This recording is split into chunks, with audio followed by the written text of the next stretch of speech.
very honest question. As leaders, are we future ready?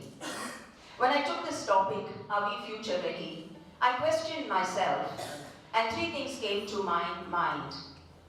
Who has to be ready for the future? Okay, so the first thing that came to my mind was perhaps it's the young generation. Because after all, they are young, and they're the ones who are going to be there, in the future that is very, very closely being followed by all of us. And yet, I felt that perhaps who needs to be far more future ready are we, the leaders of schools. If we keep doing what we were doing, I don't think that we can progress. And like it's rightly said, we have this upper hand in our country where, we still revere the Guru, which is fantastic.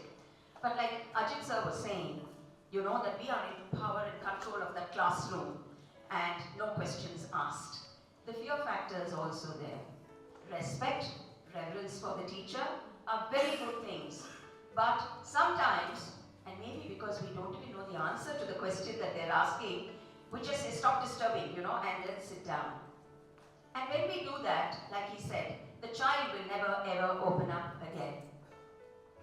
Today, the pertinent question is, do kids really need to come to school at all to learn?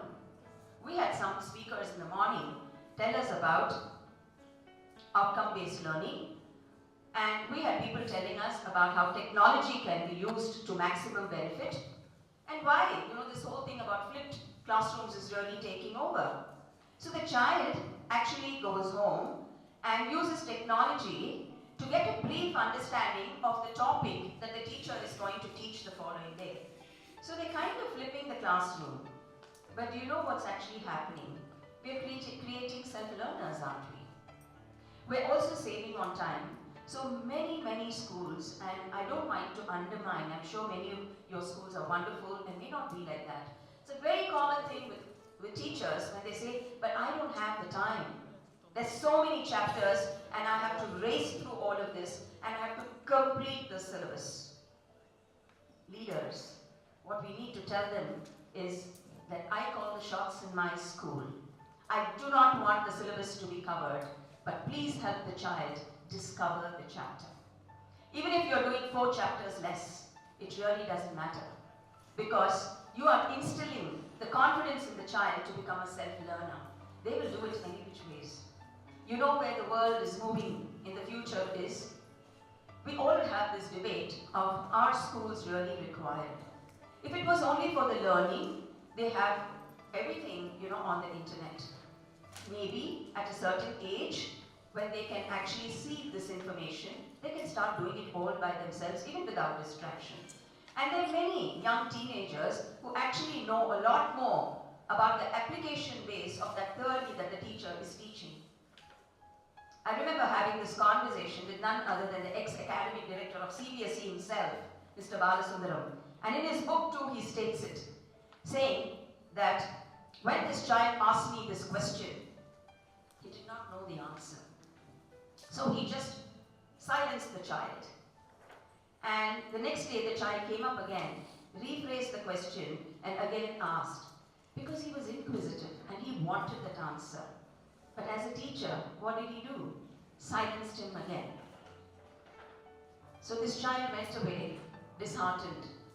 But one day, when this teacher opened the paper, he realized that whatever the child was trying to explain, whatever the child was trying to comprehend and explain to the teacher and the class, had actually become a reality. So we need not pretend as principals that we know it all. And I think it's the first sentence that I always tell my learned teachers, that just because we are principals doesn't mean we know it all. When it comes to the content, you are the gurus, because we cannot be proficient and we would be failing in our duty if we pretend to say that I can, kind of teach physics in 12th grade, chemistry, I can teach bio, I can teach English, I can teach entrepreneurship and business studies. I think we'll be lying. I think it's always good to open, a very, very true interaction and an honest interaction with your teachers, saying, I don't know myself. But when it comes to a subject specialization, yes, I do. And in your area of concern, or the one that you are teaching, you are the master. But what are you going to do? All the knowledge in that subject, are you just going to pour it out, expecting him to just clear the examination? Let's rethink there.